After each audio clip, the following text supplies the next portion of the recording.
Hello, seventh graders. Welcome back to another year at BCMS. I am Mrs. Kelm, and I am so glad that you are here.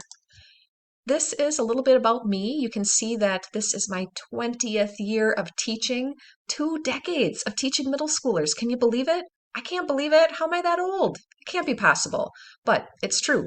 And this year, I am moving from sixth grade English and sixth grade Quest to seventh grade Quest and eighth grade English. And so I'm pretty excited because if I look at my 20 years of teaching, I spent 17 years teaching seventh graders and a handful of those years teaching eighth graders as well. So becoming a seventh and eighth grade teacher again, but this time at BCMS, makes my heart super happy. I'm excited to be back with this group of learners. Seventh graders are my sweet spot. They are like just one of my favorite groups to teach, and so I'm excited that I get to spend the year with you. My family that you see pictured there, they are Quest kids too. So my daughter's going into ninth grade, and my two boys are in third grade and in fifth grade over at Parkside. And Quest is the reason that we came to the BHM district because Quest has been really good to my family, and I'm really passionate about gifted kids because I am raising them, and I am so excited to get to teach them as well. So we have a great year planned ahead. Um, One of my gifted needs, we had talked about this for my kids that were in Quest last year. We've all got kind of our different areas of giftedness, our different intensities. And one of my gifted intensities is that intellectual intensity. I love to learn, and like my brain needs to fill up on knowledge. And so I am always learning, even though I am long done with school. And these are my current areas of study. Part of what inspired these areas of study is that I'm raising kids with some of these needs in my household, but also I'm teaching kids with these needs at school in my classes. And so this is where I've really been focusing a lot of my efforts lately for learning new stuff. You can see our course essential questions. Feel free to pause the screen and check that out.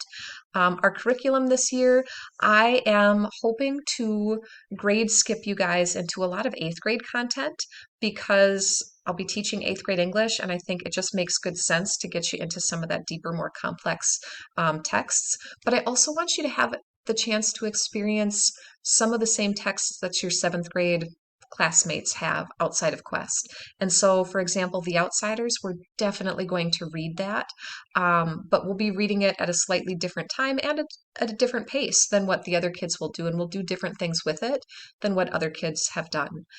We will do History Day again this year. I'm excited to revisit that for my returning Quest kids. If you are new to Quest, no worries. We will teach you all about History Day. And if you are wanting to take a sneak peek at the topic, let's go look real quick. History Day, Minnesota theme. I think if I remember right, the theme for this year it is frontiers in history, people, places, and what else did it say? And ideas. So be thinking about what kind of pioneer type stuff do you want to bring in.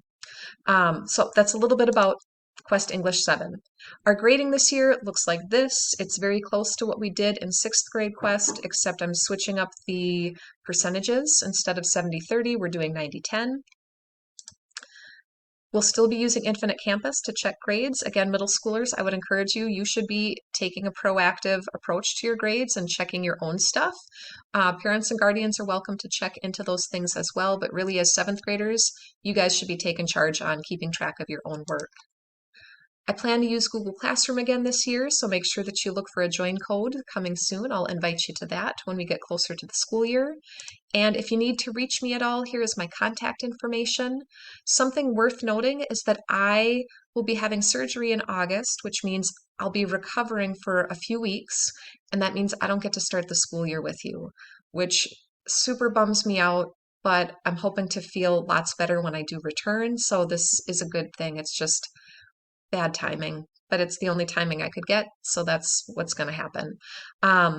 I know that Mr. Lubin has plans for a great sub for you guys who will teach you and care for you and do all of the important things that I want a sub to do. So you'll be in good hands until I get back.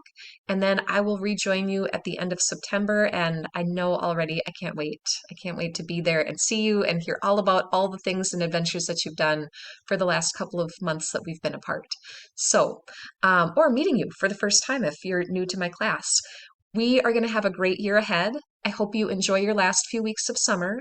I hope you have a great open house night. And I hope you have a really great couple first weeks of school. And I will see you soon. Take care.